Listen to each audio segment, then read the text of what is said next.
তো গাইজ লাগবে বড় বড় করে পিস কাটা কাতলা মাছ, সেটাতে নুন হলুদ মাখিয়ে রেখেছি, আর পেঁয়াজ কুচি, আর রসুন বাটা, থামাল দিস্তে আমি থেতো করে রেখেছি, রসুন বাটা।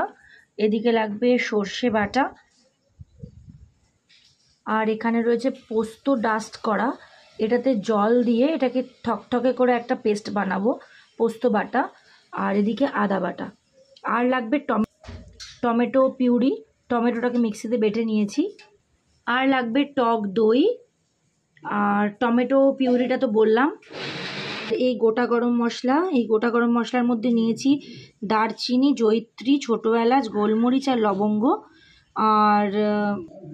আর নুন হলুদ লঙ্কা চিনি, আর একটু গরম মশলা গুঁড়ো লাস্টে, আর একটু ঘি। এটা তো মশলার মধ্যে লাগছেই। তো এবার মাছটা ভাজা দিয়ে শুরু করি রান্না। বেশ কড়া করে কাতলা মাছগুলো সর্ষের তেলে ভেজে নেব। তো গাইজ কড়াই দিয়ে দিয়েছি সর্ষের তেল, সেটা গরম হলে মাছগুলো ছেড়ে দেব। তো গাইজ মাছগুলো কড়া করে ভেজে নিচ্ছি। এই দেখো মাছগুলো কড়া করে ভাজা হচ্ছে।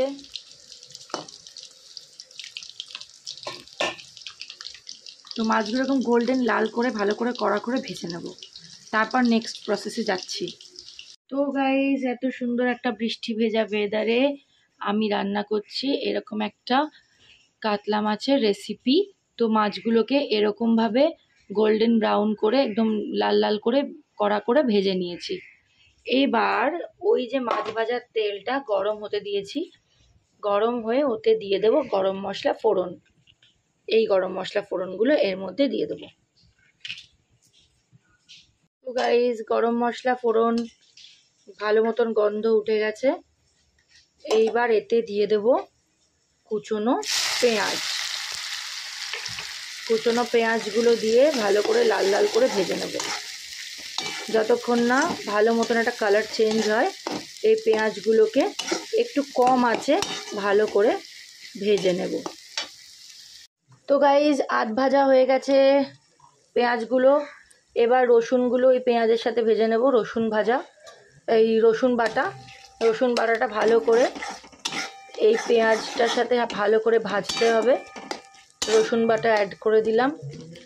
ভালো করে পেঁয়াজ রসুনটা ভাজা হয়ে গেলে তারপর অ্যাড করব আদা বাটা। তো গাইজ এবার দিয়ে দেব আদা বাটা।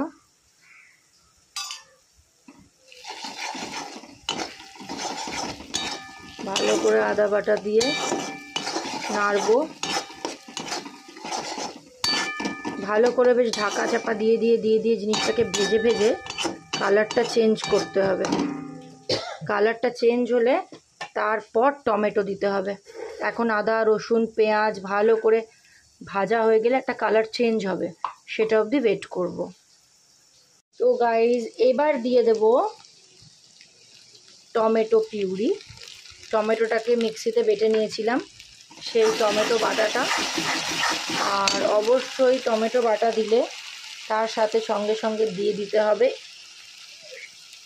মোটামুটি পরিমাণ একটু নুন।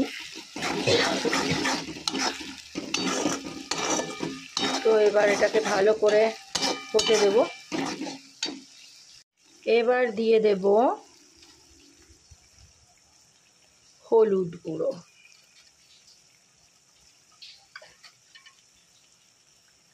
হলুদ গুঁড়ো দিয়ে দিলাম। এবার শুকনো লঙ্কা গুঁড়ো দিয়ে দিলাম। শুকনো লঙ্কা বেটেও দেওয়া যায়, আমি গুঁড়োটা দিলাম। আর জিরে গুঁড়ো দিলাম, জিরে গুঁড়োতে টেস্টটা খুব ভালো হয়, জিরে গুঁড়ো দিলাম। নুন তো আগেই দিয়ে দিয়েছি, তা সত্ত্বেও একটুখানি আর একটু অল্প নুন মনে হচ্ছিল, তাই আর একটু নুন দিলাম। আর টেস্টটাকে ব্যালেন্স করার জন্য একটু চিনি দিয়ে দিলাম। এবার ভালো করে এগুলোকে মিক্স আপ করবো। এত সুন্দর গন্ধ উঠেছে এখনই, যে মা আমাকে এসে বলছে কী রান্না তুই করছিস, যে এখনই এত সুন্দর গন্ধ উঠেছে। আমি বললাম এখনও রান্না তো কমপ্লিটই হয়নি। তো তেলটা উপরে ভালো করে ভেসে আসছে, মানে মশলাগুলো ভালো মতন কষানো হয়ে গেছে। এইবার এতে অ্যাড করে দেব টক দই, পরিমাণ মতন টক দই। সেটা ভালো করে মশলার সাথে মিশিয়ে নেব।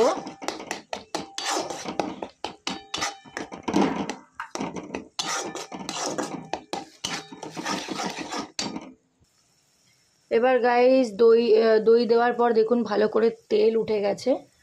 এবার আমি এর মধ্যে অ্যাড করে দেবো ভাজা মাছগুলো, যাতে এই যে মশলাগুলো ভালো করে মাছের মধ্যে ঢোকে এবং মাছটা ভালো মতন জুসি হয় আর ভালো মতন সেদ্ধও হয়। তো অনেকে লাস্টে মাছ অ্যাড করে, ওটা আমি একদমই করি না। মাছ একটু মশলার সাথে ভালো করে এরকমভাবে উল্টে পাল্টে কষিয়ে নিই, তবে মাছের মধ্যে ফ্লেভারগুলো ভালোভাবে ঢোকে। তো এইভাবে মাছগুলোকে কষিয়ে নেব।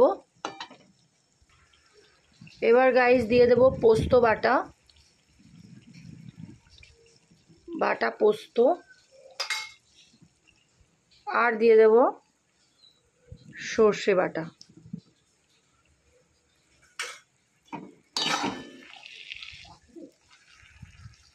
পোস্ত বাটা সর্ষে বাটা অ্যাড করে দিলাম। ভালো করে কষিয়ে নেওয়ার পর এবার যে ধোয়া জলগুলো, যেমন রসুন ধোয়া জল, তারপরে পোস্ত বাটার ধোয়া জল, এই ধোয়া জলগুলো এর মধ্যে অ্যাড করে দিলাম। তারপর টমেটো পিউরি, যেটা মিক্সি ধোয়া জল, আমি ধোয়া জলগুলো সব ব্যবহার করি, বাইরে থেকে এমনি জল আর দিই না। তো একটু জল ভালো করে অ্যাড করে দিলাম, দিয়ে ভালো করে সবটা নাড়িয়ে চাড়িয়ে মিশিয়ে নেব। এবার ঢাকা দিয়ে দেব, হতে দেব। মোটামুটি রান্নাটা হওয়ার শেষের দিকে, আর বেশিক্ষণ বাকি নেই। তো এবার এটা একটু ঢাকা চাপা দিয়ে দেব, হতে দেব, এটা হোক। তো গাইস ঢাকাটা খুলে দেখছি মাছটা আমার রেডি হয়ে গেছে। খুবই সুন্দর স্মেল আসছে, মাছটা আমার রেডি। এখানে খালি ঘি গরম মশলা দিয়ে আমি নামিয়ে নেব। তো কতটা জুসি হয়েছে দেখতে পাচ্ছ। তো এবার আমি দিয়ে দিচ্ছি ঘি।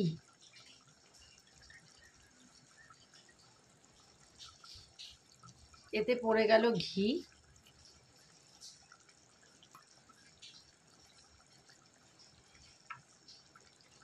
আর পড়ে যাচ্ছে